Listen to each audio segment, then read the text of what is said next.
అది ఇంకా తెలంగాణ రాష్ట్ర ముఖ్యమంత్రి శ్రీ రేవంత్ రెడ్డి గారికి ధన్యవాదాలు.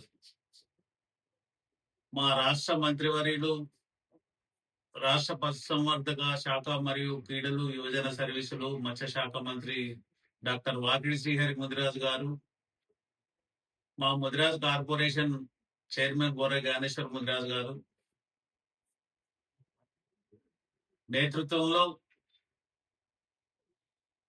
ఒక బృందం వెళ్లి ముఖ్యమంత్రి గారిని కలవడం జరిగింది.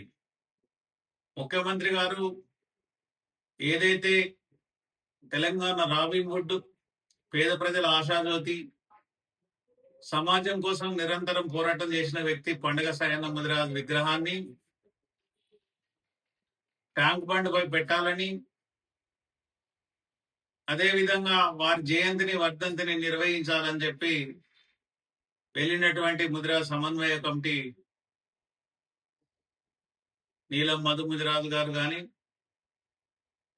డాక్టర్ బండా ప్రకాశ్ ముదిరాజు కానీ, కాసాని జ్ఞానేశ్వర్ ముదిరాజు గారు కానీ, దీనికి సంపూర్ణ సహకారం అందిస్తున్నటువంటి ఈటల రాజేందర్ ముదిరాజు మల్కాజ్గిరి ఎంపీ గారు కానీ, వారి నేతృత్వంలో రాష్ట్ర ప్రభుత్వానికి ఆ సమస్యను తీసుకువెళ్ళినప్పుడు వారు వెంటనే స్పందించి ఈరోజు జీవో ఇచ్చి అక్టోబర్ 22, 2026 వారి జయంతిని, డిసెంబర్ 10 వారి వర్ధంతిని చేయాలని జీవో ఇచ్చినందుకు రాష్ట్ర ప్రభుత్వానికి, రాష్ట్ర ముఖ్యమంత్రికి, రాష్ట్ర మంత్రివర్గానికి, అదేవిధంగా మా సమన్వయ కమిటీలో నిరంతరం శ్రమించినటువంటి మా జ్ఞానేశ్వర్ ముదిరాజు గారికి, మిగతా మిత్రులకందరికీ కూడా ధన్యవాదాలు తెలియజేస్తూ, ఈ విషయాన్ని రాష్ట్ర వ్యాప్తంగా ఉన్నటువంటి వివిధ సంఘాలు, వివిధ పార్టీలో ఉన్నటువంటి నాయకులు కూడా ఈ విషయాన్ని గమనించాల్సిన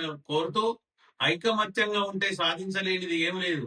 సమన్వయ కమిటీ యొక్క లక్ష్యం ఏ గ్రూప్ సాధించడమే. సమన్వయ కమిటీ యొక్క లక్ష్యం కోకాపేటలో భవనం నిర్మాణం చేయడమే.